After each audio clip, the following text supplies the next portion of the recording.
I stepped onto my back porch just as the sun cleared the tree line, a mug of coffee warming my hands. Morning fog drifted slowly over the quarry below, the same way it had every morning since I was a kid.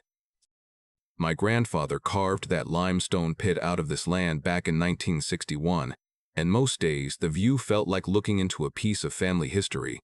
But that morning, something was wrong. At first I thought the light was playing tricks on me.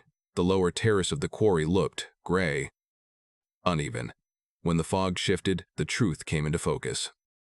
Construction debris covered the entire ledge, broken concrete slabs, piles of drywall, torn insulation, roof shingles scattered like someone had dumped a contractor's entire dumpster over the edge. It looked like a landfill had exploded overnight. My grip tightened on the coffee mug. Then I noticed someone standing at the fence line. Victoria Hale, president of the Ridge Hollow Estates, HOA. She leaned casually against the post, dressed in a perfectly pressed blazer, holding a takeaway latte like she was enjoying a peaceful morning view. When she saw me staring down at the mess, a small, satisfied smile appeared on her face. "Morning, Caleb," she called up. I walked down the steps of the porch slowly, my heart pounding harder with every step. What the hell happened to my land? Victoria took a sip of her drink before answering. "Well," she said calmly, gesturing toward the quarry, "the neighborhood has been discussing your dangerous open pit." My jaw tightened. "This quarry has been here longer than your entire subdivision." She tilted her head slightly, still smiling. "That may be true, but the HOA board is filing a petition with the county next week." I felt a cold knot form in my stomach. A petition for what? To classify the area as a managed waste zone. For a second I thought I'd misheard her. "You're joking." She shook her head slowly. "If the county approves it, debris disposal here could become perfectly legal, which would solve a lot of problems for the neighborhood." My eyes drifted back to the piles of garbage covering my family's quarry. Concrete, shingles, drywall. My grandfather spent decades carving this land out of solid rock. Every ledge, every wall down there carried his fingerprints. And now the HOA next door was treating it like their private dump. Shock turned into something hotter in my chest. "This land belongs to my family," I said quietly. Victoria gave a small shrug. "Maybe not for long." She turned and walked back toward the subdivision path, heels clicking on the gravel like she had just finished a routine morning errand. I stood there staring down at the destruction. That was the moment something inside me shifted, because suddenly the truth was obvious. This wasn't random dumping, this was organized. And whoever planned it had aimed the whole thing directly at me. If you want to hear more true stories like this, make sure you hit that subscribe button to Fenceline File Stories. And tell me in the comments, where are you watching from? To understand why that pile of garbage in my quarry hit me so hard, you have to understand what that land meant long before Ridge Hollow Estates ever appeared on a map. My grandfather, Henry Whitaker, bought that property back in 1961. Back then, Redstone County was nothing but open farmland, gravel roads, and people who minded their own business. The limestone ridge running through our acreage wasn't worth much to most folks, but my grandfather saw something different when he walked the land for the first time. He saw rock strong enough to build roads, foundations, and half the county itself. For decades, he worked that quarry by hand and machine, blasting limestone in the early mornings, hauling aggregate to contractors across the region, building a reputation the slow way, load by load, handshake by handshake. My father grew up working beside him, and when I was old enough to carry tools, I did too. That quarry wasn't just land. It was family history carved straight into stone. Over time, the operation slowed down. Construction patterns changed, big suppliers moved into the area, and the quarry simply wasn't needed the way it once had been. But instead of abandoning it, my grandfather did something else. He let nature take it back. Groundwater slowly filled the lowest basin of the quarry until the limestone wall surrounded a deep turquoise lake. The water was so clear you could see straight to the pale rock floor 20 feet below. Locals eventually started calling it Whitaker Pond, though technically it was still part of the quarry property. Every summer, kids from the county would sneak down there to swim. Technically, they weren't supposed to. There were old fences and warning signs, but out here people understood that land had a way of belonging to the whole community in small ways. As long as nobody caused trouble, I mostly left it alone. For years, life around the quarry stayed quiet. Peaceful. Then everything changed when the land east of us sold. A developer named Brandon Keller bought nearly 200 acres bordering our property line. Within a year, bulldozers showed up, trees started disappearing, and survey stakes appeared across the hills. Soon enough, a brand new subdivision rose out of the fields. Ridge Hollow Estates. Big houses, long driveways, polished stone entry gates. The kind of place advertised in city real estate magazines as country luxury living. Most of the people who moved there weren't locals. They were retirees from Kansas City, remote workers from bigger cities, and families looking for quiet countryside property without giving up suburban comfort. Along with those houses came something else that Redstone County hadn't seen much of before. An HOA. At first it didn't seem like a problem. Subdivisions had rules. Everyone understood that. But it didn't take long before one name started coming up over and over whenever neighbors talked about Ridge Hollow. Victoria Hale. She had moved into the subdivision shortly after construction started and somehow ended up running the entire homeowners association within a year.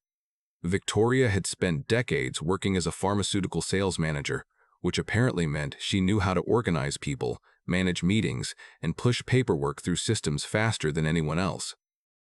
From what I heard, she treated the HOA like it was a corporate office. Rules became stricter. Committees were formed. Violation notices started appearing in mailboxes. At first it was small stuff, mailbox colors, driveway stains, holiday decorations staying up too long. Most folks shrugged it off, but the stories kept spreading. Neighbors whispered about Victoria walking through yards taking pictures, complaints about her sending letters threatening fines, arguments at HOA meetings that went long into the night. Still, none of that really affected me.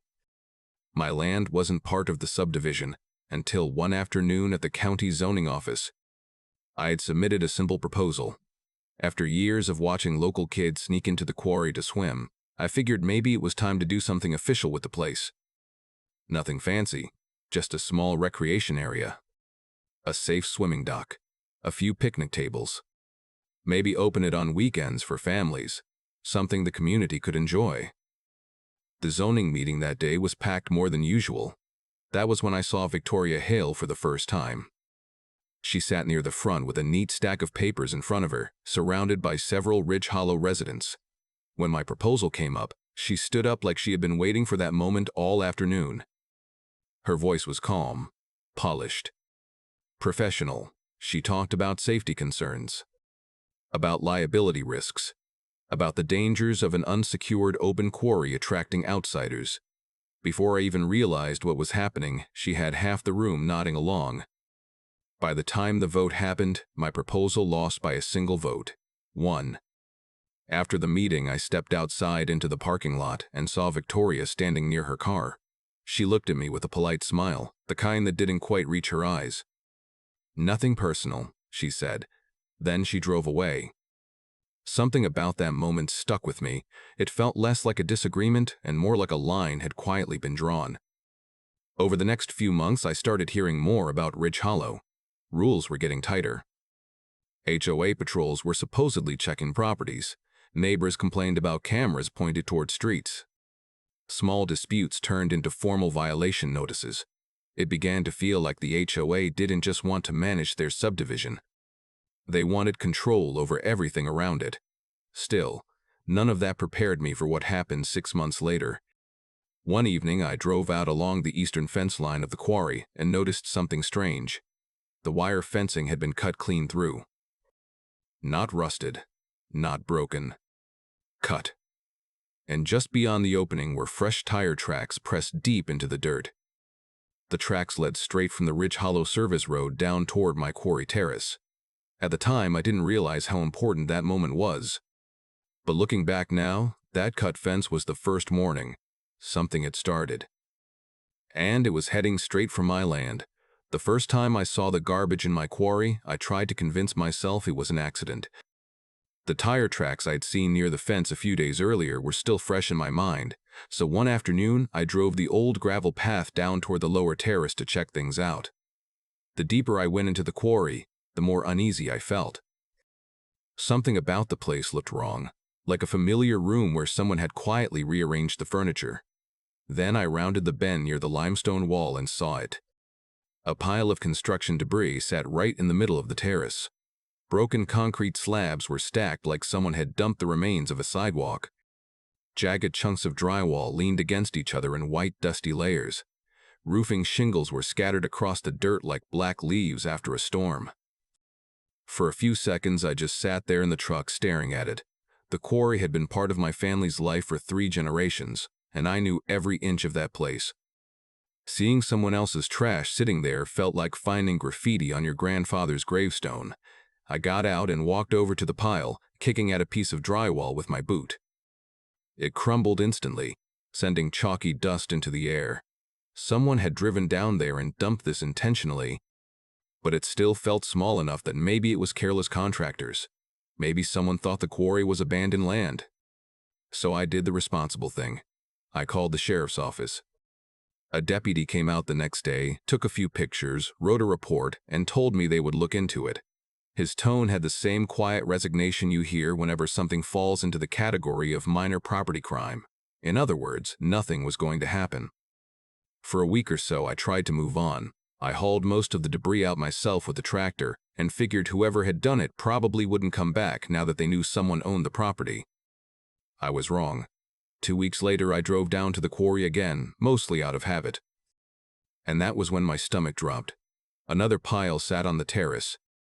This one was 3 times bigger. Whoever dumped it hadn't just thrown out a few scraps this time. They had unloaded an entire contractor trailer, insulation, lumber, broken cabinets, even an old bathroom sink. And sitting right on top of the pile like some kind of twisted joke was a porcelain toilet. It stood upright in the middle of the debris, white against the gray limestone dust, like someone had placed it there just to make sure I noticed. That was the moment I realized something important. This wasn't careless dumping. This was deliberate. Someone knew exactly where my property line was, and they had decided my land was their garbage can. Anger burned through me so fast it made my hands shake. I snapped photos with my phone, walked the area looking for more tire tracks, and tried to think of who would have the nerve to do something like this. The answer came quicker than I expected. Because the tire marks leading into the quarry were the same direction as the Ridge Hollow service road. That evening, I drove straight to the Ridge Hollow HOA office. The building sat near the entrance gate of the subdivision, a clean little office space with polished windows and a tidy row of decorative bushes. It looked more like a real estate showroom than the headquarters of a homeowners association. Victoria Hale was inside when I walked in. She sat behind a wide desk covered with neatly stacked folders and a laptop open in front of her. When she saw me step through the door, her expression barely changed. "Mr. Whitaker," she said calmly. "To what do I owe the visit?" I pulled my phone out and set it on the desk, showing her the pictures of the debris pile. "You know anything about this?" She glanced down at the screen for a moment before leaning back in her chair. "I'm not sure what you expect me to say. Someone from your subdivision dumped a trailer full of construction waste in my quarry." Victoria folded her hands together as if she were listening to a business presentation. "That sounds unfortunate." "Unfortunate?" I said. "My land isn't a landfill." Her eyes drifted toward the window behind me, where the tops of the quarry cliffs were just barely visible in the distance. "Well," she said thoughtfully, "your property does present certain concerns." "What concerns?" She gave a small shrug. "That open quarry attracts people. Teenagers. Trespassers. It's what lawyers call an attractive nuisance." The phrase hit my ears like an insult. "You're blaming me for someone dumping garbage on my property?" "I'm saying," she replied smoothly, "that unmanaged land often creates problems for the surrounding community." I stared at her for a long moment, realizing this conversation wasn't going anywhere. "Someone from Ridge Hollow is responsible for this," I said. "And if it happens again, I'll make sure the county hears about it." Victoria didn't look worried. If anything, she looked mildly amused. "Do whatever you feel is necessary," she said. I left the office feeling like I had just walked into a conversation where only one of us knew the full story. 3 days later, a certified letter arrived in my mailbox. The envelope had the Ridge Hollow Estates HOA letterhead printed across the top. Inside was a formal notice signed by 3 people: Victoria Hale, Martin Doyle, Elaine Parker. The letter explained that the HOA board was preparing to submit a petition to the County Planning Commission. The purpose of the petition was to reclassify the Whitaker Quarry property under a new waste management designation. I read the paragraph twice before the meaning sank in. They wanted the county to legally classify my land as a waste disposal zone, which meant the garbage being dumped there could suddenly become legal. For a moment, I just stood there in my kitchen holding the paper. The toilet in the quarry, the calm smile in Victoria's office, the cut fence, the tire tracks. Every piece suddenly lined up. This wasn't a misunderstanding. It wasn't careless contractors. It was a plan. And that letter changed everything, because that was the moment I decided I was done playing nice. The moment I finished reading that letter, I understood something clearly. This wasn't a misunderstanding between neighbors.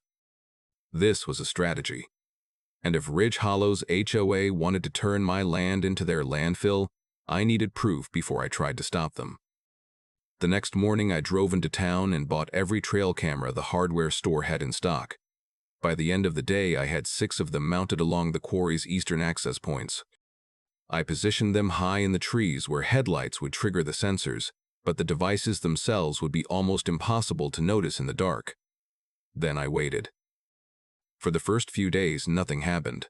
Just the usual wildlife wandering through the quarry at night. A couple of deer. A raccoon climbing across the limestone ledge. Wind moving through the trees. But about 2 weeks later, around midnight, my phone buzzed with a camera alert. I sat up in bed and opened the image. Headlights. A truck was coming down the service road. The second photo loaded a few seconds later. A white pickup towing a dump trailer rolled straight through the cut section of fence and into the quarry like the driver had done it before. My pulse kicked up. The third image showed the truck parked on the terrace where the debris piles had appeared. The license plate was clear enough to read. The next morning, I ran the plate through a public vehicle lookup. The truck belonged to a company called Ridge Hollow Property Services. I didn't recognize the name at first, but a quick search showed exactly what it was: a maintenance contractor. One paid directly by the Ridge Hollow HOA. I stared at the screen for a long moment as the reality settled in. They weren't hiding it. The HOA had literally hired someone to dump garbage on my land. That afternoon, I called the one person in my family who knew more about paperwork than anyone else: my cousin Claire Whitaker. Claire worked as a paralegal in Springfield, and within an hour of hearing the situation, she was already asking questions I hadn't even thought about. "Do you have documentation of the dumping?" "Yes." "Photos?" "Plenty." "Video? Trail cameras?" There was a pause on the line. "Good," she said. "Then we start collecting everything." Within 2 days, Claire had begun digging through every public record she could find connected to Ridge Hollow Estates. HOA filings, board meeting minutes, contractor invoices, corporate registrations. Meanwhile, I realized something else. If this situation was going to turn into a legal fight, I needed someone who specialized in property law. That's how I met Margaret Sloan. Margaret ran a small law practice in Springfield, focusing on land rights and environmental disputes. When I walked into her office carrying a folder full of photos and printed camera footage, she listened quietly for nearly 20 minutes before saying a single word. "Show me the license plate image again." I slid the paper across the desk. She studied it carefully. Then she leaned back in her chair. "Do you know what you've got here?" "Evidence of someone dumping trash." She shook her head slightly. "No. You have evidence of an organization dumping trash." That distinction turned out to matter a lot more than I realized at the time. Claire continued digging through HOA paperwork while Margaret started building a case file. Every photo, every license plate capture, every piece of debris we could document. The more we looked, the clearer the pattern became. The dumping wasn't random. It was systematic. And that was when Victoria Hale decided to change tactics. The first smear appeared on a local community Facebook group. The post claimed my quarry was operating without permits and posed a safety risk to nearby homeowners. It hinted that I was running some kind of unlicensed construction dumping operation and that Ridge Hollow residents had filed complaints about suspicious activity.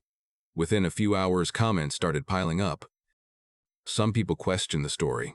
Others repeated it. Then another post appeared in a different group. This one suggested I had been threatening neighbors who reported the quarry. It was all nonsense, but rumors have a way of spreading faster than facts. Margaret told me to ignore it. Don't respond, she said. Document it. So that's what we did. Screenshots, timestamps, usernames.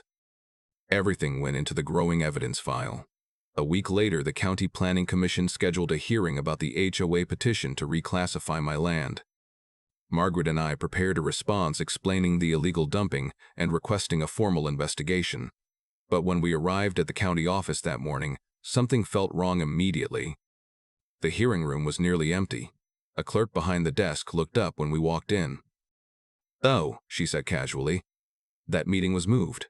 "Moved?" Margaret asked. "Yesterday afternoon." "To when?" It already happened. I felt the blood rush to my face. Victoria Hale and the Ridge Hollow board had apparently known about the change ahead of time. Because according to the clerk, they had been present, with paperwork ready. Margaret didn't say much on the drive back to Springfield. She just stared out the windshield while the wheels of the car hummed against the highway. When we reached her office, she spread the documents across the desk. The dumping photos, the camera footage, the contractor registration, the HOA records Claire had uncovered. She studied everything slowly, connecting the pieces the way someone solving a complicated puzzle might. Finally, she looked up at me. Her expression had changed. The calm professional tone she'd used earlier was gone. "This isn't harassment anymore," she said quietly. I waited. Margaret tapped one of the photos showing the white truck in my quarry. "This," she continued, "is organized liability." Margaret Sloan didn't rush into action after saying those words. If anything, she slowed down. That was something I learned about her pretty quickly. When the situation got serious, she became quieter, more methodical. Every step had to be backed by something solid. "Before we do anything," she said, sliding the photos back into a neat stack, "we need to know exactly what's in that debris." Within a week, she had arranged for an environmental engineer to visit the quarry. Her name was Dr. Helena Ortiz, and she arrived early one morning wearing work boots, gloves, and the kind of focused expression you only see on people who deal with contamination for a living. She walked the entire lower terrace carefully, collecting soil samples, small fragments of drywall, insulation fibers, and bits of roofing material. Every bag was labeled and sealed before going into a cooler. I watched her work for nearly 2 hours. At one point, she picked up a piece of old insulation and held it between 2 fingers. "Where did you say this came from?" she asked. "Someone dumped it here," I said. She nodded slowly. "Let's hope that's all it is." The samples went to a testing lab in Kansas City. Margaret warned me it could take a week or 2 to get results. The waiting felt longer than that. Every morning, I walked out to the quarry and looked down at the debris piles like they were ticking clocks. Every day that garbage sat there, it felt like my grandfather's land was being slowly poisoned. Then the lab report arrived. Margaret called me into her office the same afternoon.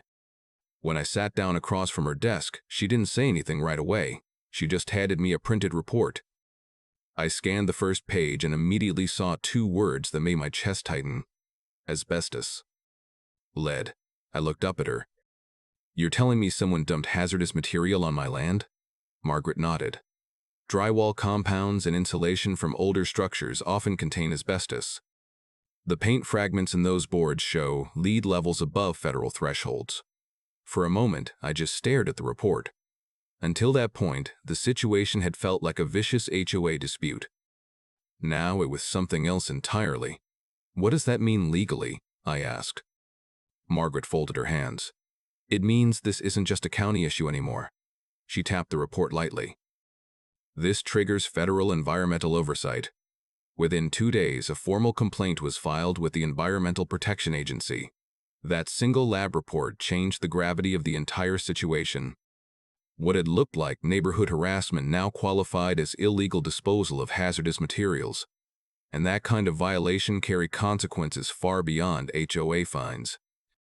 But that wasn't the only discovery waiting for us. While Margaret focused on the environmental side of the case, my cousin Claire had been digging deeper into Ridge Hollow's corporate structure. A few nights later, she called me sounding more excited than I'd ever heard her. "You need to come by my office tomorrow," she said. "Why?" "Because I found something." The next morning, I drove to Springfield and met her at the small law firm where she worked. Her desk was covered in printed HOA filings and corporate paperwork. She pointed to one specific page. "Articles of incorporation," she said. "Standard HOA formation documents."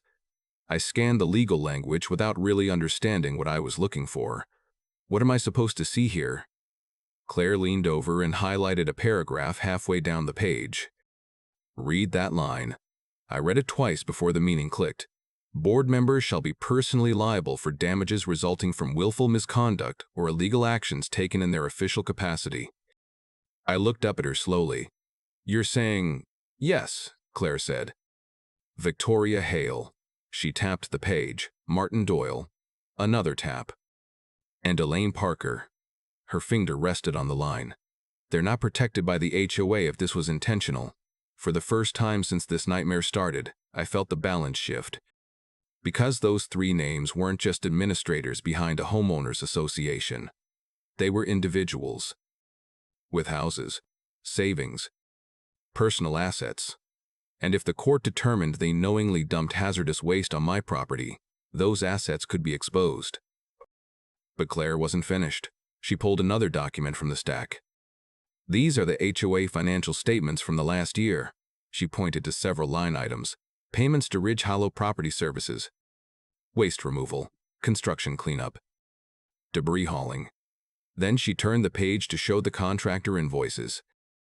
Each invoice included a location field, and several of those locations listed something that made my stomach tighten. Whitaker Quarry parcel. I leaned back in my chair.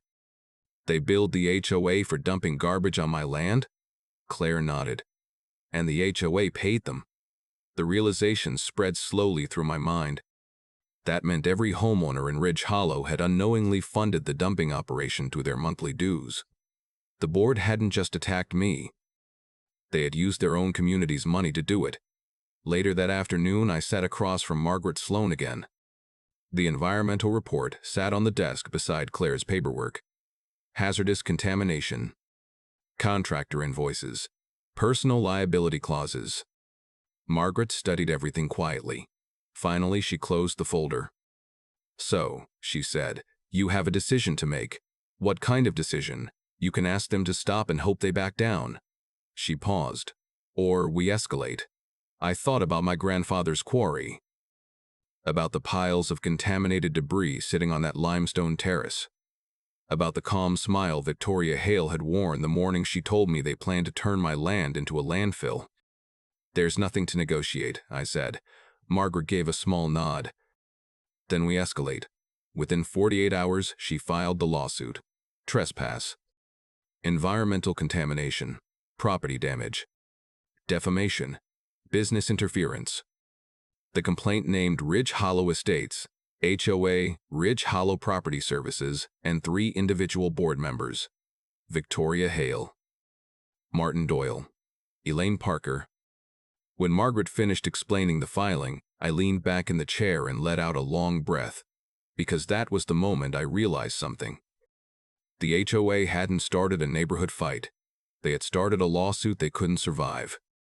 Once the lawsuit was filed, the atmosphere around the quarry changed overnight.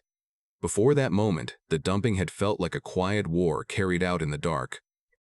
After the court papers went out, the entire situation shifted into something far more serious. Ridge Hollow's board knew they were in trouble now. The evidence was stacking up, and the environmental report had raised the stakes to a level none of them could easily walk away from. Margaret warned me the next phase would be unpredictable. "People who think they're about to lose everything," she told me, "often make desperate decisions." so instead of backing off, we tightened everything down. The first thing I did was expand the camera coverage around the quarry. The original trail cameras had done their job, but now I needed something stronger. I installed additional units higher in the trees along every access point leading into the lower terrace. These were newer models with cellular transmitters, meaning any movement would send images directly to my phone within seconds. Then I added motion floodlights. 4 of them, each one mounted along the quarry walls facing the areas where trucks had been dumping debris. If anyone tried to sneak in again at night, the entire terrace would light up like a football field. Meanwhile, Dr. Tyre. Helena Ortiz returned to the property to begin a full environmental assessment. What had started as a simple lab test now turned into a detailed contamination map. She drilled soil cores along the dumping area, tested groundwater samples from the quarry lake, and carefully documented every piece of debris that could be traced back to construction sites. Her team marked the terrain with small flags and numbered stakes. Looking down at the terrace, the place started to resemble a crime scene investigation. And, in a way, that's exactly what it had become. Word about the lawsuit spread quickly through Ridge Hollow. At first, I expected hostility from the subdivision, but something surprising happened instead. A few homeowners started reaching out quietly. The first message came through my email from someone named Martha Collins. She introduced herself as a resident who had lived in Ridge Hollow since the first phase of construction. Her message was careful, almost cautious, but the tone was clear. She didn't trust the HOA board anymore. Over the next few days, more residents contacted me. Some had seen the rumors online and started digging into what was really happening. Others had noticed unusual expenses appearing in HOA financial reports. That was when they discovered something that made the situation even worse for the board. Monthly association dues had been used to pay Ridge Hollow Property Services for debris removal, which meant the homeowners themselves had unknowingly funded the dumping operation. Martha Collins took that information and turned it into something powerful. She started organizing a recall petition. Under Ridge Hollow's own bylaws, if enough residents signed the document, the HOA board could be forced into a special meeting and potentially removed from leadership. Margaret loved the idea. The more sunlight on this situation, the better, she said. While the residents worked on the recall effort, Claire kept digging through financial records connected to the HOA contractor. More invoices surfaced, linking Ridge Hollow funds directly to dumping activities at the quarry. But the deeper we looked, the clearer it became that Victoria Hale wasn't finished fighting. According to one of the county commissioners, Victoria had recently approached him about a community improvement donation. The proposal involved funding a small pavilion at a local park. On the surface, it sounded like a generous offer, but the timing raised questions. The conversation had taken place just days after the EPA complaint was filed. The commissioner politely declined and documented the interaction, just in case. Margaret added the note to our growing case file. If she's trying to influence officials, she said, that's another layer of trouble. Meanwhile, tensions inside Ridge Hollow continued to rise. Once the recall petition started circulating, the HOA board responded the only way they knew how. Violation notices. Lots of them. Mailboxes painted the wrong shade of white. Basketball hoops considered non-compliant recreational equipment. Driveways with small cracks that supposedly violated maintenance standards. Within a week, dozens of homeowners supporting the recall effort received formal warnings. Some were threatened with fines. Others were told their properties could face enforcement hearings. But every letter the HOA sent created another paper trail. Another example of selective enforcement. Another piece of evidence showing how the board used its authority to intimidate residents. Margaret's case file was getting thicker by the day. Still, she warned me the situation wasn't finished. One evening, we sat at her office reviewing the newest evidence when she suddenly leaned back in her chair, thinking. "What?" I asked. She tapped a pen against the desk slowly. "If you were in their position," she said, "what would you do next?" I shrugged. "Try to settle?" Margaret shook her head. "No." She pointed toward the photos of debris sitting in my quarry. "That evidence is what destroys them in court." I felt a slow realization creeping in. "You think they'll try to get rid of it?" "I don't think," she said quietly. "I expect." The room fell silent for a moment. Outside her office window, the sun was setting behind the buildings across the street. Margaret closed the case folder and looked at me. "If they're going to panic," she said, "they'll try to remove the evidence before the hearing," which meant there was only one thing left for us to do: wait. Because if someone came back to that quarry in the middle of the night trying to erase what they had done, this time we would be ready. The waiting turned out to be the hardest part. Margaret's prediction sat in the back of my mind every day after that conversation. If the HOA board understood how much trouble they were in, someone would eventually try to erase the evidence sitting in my quarry. They couldn't fight the lawsuit if the contaminated debris was still there for investigators to see. So every night, I watched the cameras.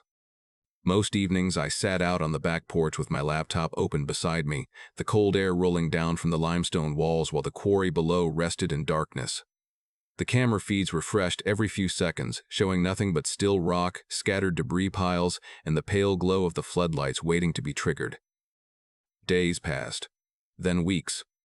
By the end of February, the air had turned bitterly cold again. The wind moving across the quarry carried that sharp edge that comes right before the last stretch of winter finally breaks. That night I had almost convinced myself Margaret might have been wrong. It was close to 11 when my phone buzzed. Camera alert. The vibration made my stomach tighten instantly. I opened the feed and watched as the first image appeared on the screen. Headlights. Bright white beams cutting through the darkness along the quarry access road. My pulse started hammering in my ears. I zoomed the image. The vehicle rolled closer into view. A white pickup. Behind it rattled a dump trailer. The same one I had seen in the earlier footage. For a moment, I just stared at the screen, feeling that strange mix of anger and adrenaline rising in my chest. They actually came back. I grabbed my coat and stepped out onto the porch where the cold night air hit my face like ice. The quarry stretched out below me in silence, the limestone walls forming a deep bowl of darkness beneath the stars. My neighbor Frank Dalton stood beside the railing. Frank had spent nearly 30 years working as a deputy in this county before retiring a few years earlier. When I explained what Margaret expected might happen, he didn't hesitate to help. That night he held his phone in one hand, already dialing. "You see it?" he asked quietly. "Yeah," I said. The truck rolled slowly down the dirt path toward the lower terrace. It moved carefully, like the driver knew the route well. We watched the headlights disappear behind one of the quarry walls before reappearing on the terrace where the debris piles sat. A minute later, the truck stopped. The driver climbed out. From where we stood on the porch, the figure was just a shadow moving across the limestone floor. Then the trailer lifted. The hydraulic arm pushed the metal bed upward, tilting the entire load toward the ground. More debris slid out in a thick cascade. Broken lumber, drywall. Dust rising into the cold night air. Frank spoke quietly into the phone. "They're dumping right now." He paused. "Yes, same location." I could hear the dispatcher responding through the faint speaker crackle. The truck finished unloading, and the trailer lowered again. For a second, the driver stood beside the vehicle like he was checking the pile. That was when the trap closed. The motion sensors triggered. Every floodlight mounted around the quarry snapped on at once. The terrace exploded into white light so bright it felt like daytime. The driver spun around instantly, arms flying up toward his face as he tried to shield his eyes. And seconds later, the sound of sirens echoed across the quarry walls. 2 sheriff patrol vehicles raced down the access road, red and blue lights flashing across the limestone cliffs. The truck driver didn't even try to run. Deputies were out of their vehicles almost before the engine stopped. Commands rang through the cold air. Hands raised. Step away from the vehicle. Within moments, the driver was face down on the gravel with his wrists pulled behind his back. I stood there gripping the porch railing, watching everything unfold from above. Months of waiting, weeks of preparation, all of it leading to this moment. The deputies searched the truck and the trailer first. Then one of them opened the driver's door and began going through the cab. A few minutes later, he pulled something out. A tablet computer. Even from the porch, I could see the glow of the screen as the deputy turned it on. Frank lowered his phone slowly. They've got him. But the night wasn't finished yet. One of the deputies walked over to the patrol car and spoke into the radio while looking down at the tablet. A few minutes later, he returned to the truck and held the device up for the others to see. Even from that distance, I could feel the shift in the air. Something important had just been found. Later that night, the sheriff himself called me. Inside the tablet was a digital work order connected to the contractor company. The document authorized debris disposal at the Whitaker Quarry site, and the approval signature attached to the file belonged to one person, Martin Doyle, treasurer of the Ridge Hollow Estates, HOA. I ended the call and stepped back onto the porch, staring down at the quarry where patrol lights still flashed against the limestone walls, because at that moment I understood something with absolute certainty. The board's entire defense had just collapsed. News travels fast in a neighborhood like Ridge Hollow. By the time the sun came up the morning after the arrest, half the subdivision already knew something had happened at the quarry. Sheriff deputies had been seen driving in and out all night, and rumors spread quickly about someone being taken away in handcuffs. 2 days later, the HOA announced an emergency meeting. Under the bylaws, a meeting could be called when serious matters affecting the association required immediate discussion. But everyone knew what this one was really about: the lawsuit, the dumping, and now the arrest tied directly to the HOA contractor. The meeting took place at the Ridge Hollow Community Clubhouse, a building that usually hosted potlucks and holiday events. That night, it looked more like a courtroom. Cars lined both sides of the street outside. Nearly every homeowner in the neighborhood had shown up. But they weren't the only ones there. 2 local reporters stood near the back wall with cameras resting on their shoulders. Word of the environmental investigation had started to circulate beyond the subdivision, and sitting quietly in the last row was a man in a dark jacket who introduced himself to Margaret as an observer from the Environmental Protection Agency. Victoria Hale sat at the long board table at the front of the room. Her posture was perfect, shoulders straight, hands folded neatly over a folder in front of her. She looked exactly the same as she had the first time I saw her at that zoning meeting months earlier. Calm. Composed. Like she believed she was still in control of the situation. Martin Doyle's chair beside her was empty. Elaine Parker sat at the opposite end of the table, nervously flipping through a stack of papers she clearly hadn't read. The room buzzed with quiet conversations until someone called the meeting to order. Victoria stood. Her voice carried across the room with the same smooth confidence she always used. "We're here tonight to address recent misunderstandings regarding the Whitaker property and the actions of this board." I could feel the tension ripple through the crowd. Margaret stood up beside me. "Before you continue," she said calmly, "we'd like to present evidence relevant to those misunderstandings." Victoria's eyes narrowed slightly.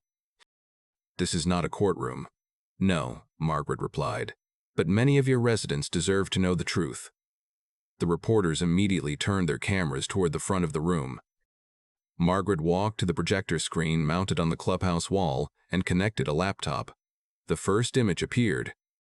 A still photo from one of the quarry cameras, the white pickup truck entering the property at night. Murmurs spread across the room. Then the next slide appeared. A video clip showing the same truck dumping debris on the quarry terrace. Gasps followed. Margaret didn't stop. Next came financial records pulled from HOA accounts, invoices from Ridge Hollow Property Services, payments authorized by the HOA board, each one labeled with a location, Whitaker Quarry. The room grew louder. Victoria sat motionless, her face tightening slightly with each new document. Then Margaret displayed the environmental lab report. Highlighted sections showed asbestos fibers and lead contamination found in the dumped material. "This debris," Margaret said calmly, "qualifies as hazardous waste under federal environmental regulations." At the back of the room, the EPA observer quietly took notes, but Margaret still wasn't finished. She turned toward the audience. "Some of you may still believe this is simply a legal dispute between neighbors." She paused. "It isn't." Then she gestured toward me. "Mr. May, Whitaker has something he would like to show you." I stepped forward slowly. For a moment, the room fell silent. "Most of you have never actually seen what's sitting down in that quarry," I said. "But you should. Earlier that week, my contractor friend Logan Pierce had finished building a small viewing platform along the quarry rim.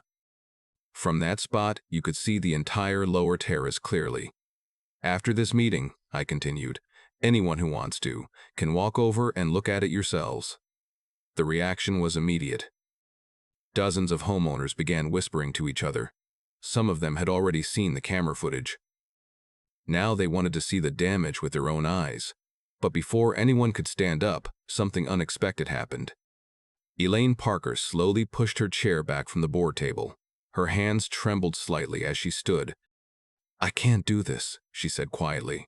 The room fell silent again. She looked toward Victoria for a moment, then shook her head. "I'm resigning from the board effective immediately."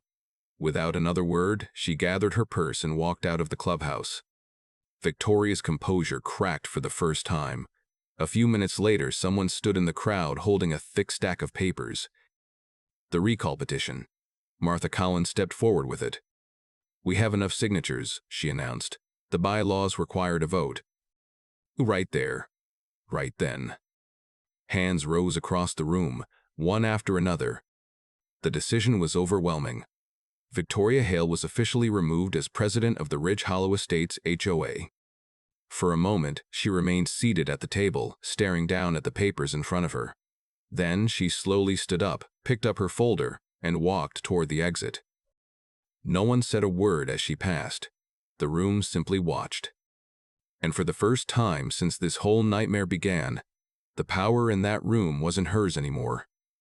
The legal battle didn't end that night in the Ridge Hollow clubhouse. In some ways, that meeting was only the beginning of the consequences. Over the next several months, the case moved through negotiations, filings, and a long series of quiet meetings between lawyers and insurance representatives. Once the evidence was fully laid out, the environmental reports, the financial invoices, the camera footage, and the arrest tied directly to the contractor, the situation became impossible for the HOA's legal team to defend. The insurance carrier for Ridge Hollow Estates stepped in quickly. At that point, the board itself had already collapsed. Elaine Parker had resigned. Martin Doyle had retained criminal counsel and disappeared from public meetings. Victoria Hale had stopped attending any neighborhood events entirely. The focus shifted from denial to damage control. Margaret Sloan handled the negotiations carefully. She wasn't interested in quick apologies or small settlements. The contamination alone required a massive cleanup operation, and the dumping had damaged both the value of the property and my ability to use it. The settlement eventually covered everything: full environmental remediation, removal and safe disposal of contaminated materials, groundwater monitoring, property damage, loss of use, business interference, defamation and harassment claims, legal fees. When the final agreement was signed, the total compensation reached just under $7 million. I remember sitting at the kitchen table the day Margaret called to confirm the number. The phone rested against my ear while I looked out the window toward the quarry, the same view my grandfather had stared at decades earlier. For the first time in months, I felt something close to peace. Cleanup crews worked on the quarry for most of the summer. Specialized teams removed every pile of contaminated debris, hauled it to certified disposal facilities, and restored the limestone terrace beneath it. The transformation was almost unbelievable. Once the debris disappeared, the quarry returned to what it had always been: a wide limestone basin with clear turquoise water reflecting the sky above. Whitaker Pond was back. And this time I finally did what I had tried to do years earlier. I built the recreation area. A wooden dock extended into the water. Picnic tables sat along the upper ridge under shaded trees. Safe access paths were carved into the limestone slope so families could walk down without climbing over rocks. By the following summer, the place officially opened as Whitaker Quarry Preserve. Every weekend, families from around the county came to swim, fish, and enjoy the quiet water. Kids laughed along the shoreline where piles of garbage had once sat. Watching that happen felt better than any court victory ever could. Part of the settlement money went somewhere else too. In honor of my grandfather, Henry Whitaker, I created a scholarship program for local students studying environmental science and land conservation. It felt like the right way to turn something ugly into something lasting. Meanwhile, Ridge Hollow changed as well. The homeowners elected a new HOA board led by Martha Collins, the same woman who had started the recall petition when everything first began falling apart. From what I hear, the meetings these days are a lot quieter. No one in that neighborhood talks about dumping debris anymore. Most evenings I still sit on my back porch with a cup of coffee, looking out over the quarry the same way my grandfather once did. The limestone walls glow golden at sunset, and the water below reflects the sky like glass. The land my grandfather built is no longer a battleground. It's a place where people come to swim, laugh, and enjoy the quiet. And every time I sit there watching the water ripple across the quarry, I remember something important. Bullies depend on silence. But truth has a way of getting louder. If you want to hear more true stories like this, make sure you hit that subscribe button to Fenceline Files. And tell me in the comments, where are you watching from?